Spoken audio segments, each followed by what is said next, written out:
going on, guys? It is Friday, October 29th, and the MMA Junkie Twitter mailbag is back. Our first question this week comes from my man, Max Friedman, at Trademark MMA on Twitter, who recently got married, so congrats on that, Max. He asked, with so many fighters getting signed off Dana White's Contender Series, could there be another sweep of roster trimming on the way? It's interesting, right? Because when Dana White's Contender Series surfaced a couple of years ago, it was really difficult for fighters to get signed. They really had to do something over the top, get a fantastic knockout, put on a really exciting back and forth brawl. But since then, it's become evident that pretty much all you need to do is win. It's a big change. You know, not every winner gets it, but most of them do. A very high percentage of the winners, 4 out of 5 every week. Essentially, we've seen 6 some weeks. We've seen losers get it. So the bar's a lot lower now on Contender Series.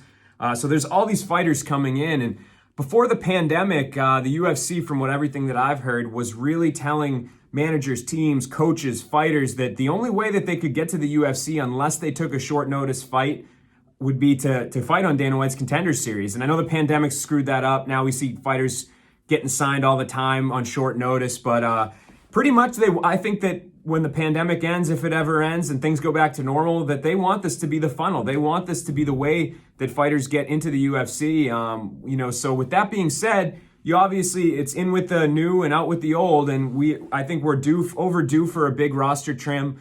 I think so far, at least in the last couple of years, people have kind of put up some red flags saying, hey, this is just the way UFC's way of replacing some fighters that they pay a good amount of money with some Contender Series people. I haven't really seen it that way. Most of the cuts that have come are pretty deserved. I mean, there's not many guys that they parted ways with that you're like shocked. You're like, oh, this is somebody that's really out of left field or whatever. I mean, they parted way with Yoel Romero, they parted ways with Mike Perry, but like those were guys that were kind of skidding anyway. So I think we'll see a big dump at the end of this year. I think a lot of these guys on the bubble will be fighting for their position, fighting for their jobs in the coming months, and the losers, unfortunately, will be out. Second question comes from Daniel Lopez. Appreciate the question as always, Daniel.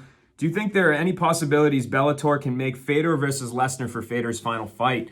I think Bellator could. I think a lot of people look at Bellator as like, oh, they're the second best promotion and they don't have the budget. I think Viacom obviously has very deep pockets, and if the investment were to make sense, I think they could muster up the money and shell it out to Bellator.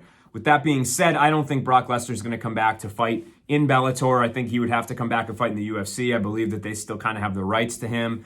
And I think Fedor is pretty set on fighting somebody for gold. I think he wants to fight Ryan Bader. That's kind of the vibe that I've gotten and why I think he picked Tim Johnson. So I would be very surprised if Fedor versus Brock ever happened, and especially in Bellator. Our final question of the week comes from Stamco6969, who asked me to guess the UFC 300 main card. Let's have some fun. I would love to try to guess it, but 2.5 years from now, that's just impossible to do. You don't know which kind of fighters will have fizzled out by then. You don't know who will have appeared, but I'll tell you, obviously Conor McGregor would be a layup for that show, a big show of that magnitude. And I'd expect some of the stars we're starting to see rise will probably be in peak form. Maybe Islam Makhachev, who fights tomorrow. Who knows? Will he go on some sort of Khabib run like his mentor there? Will he continue his dominance and move up the ranking, become champion? That's a possibility. Ian Gary, Irish fighter who's fighting at UFC 268 next week, I think will be a guy that has some future championship potential. A lot of names like that, but one guy I hope sticks around, and it's going to be tough because 2.5 years is Jim Miller. I mean, the man is set out to try to do this, to be the only fighter to fight at UFC 100, 200, and 300. And I hope that happens. I hope Jim continues to have more ups than downs, continues to prove people wrong, and continues to beat Father Time, which is an unusual thing to do. But I appreciate everyone's questions this week. We got UFC 267 tomorrow. Stay tuned to coverage all weekend long here at MMA Junkie.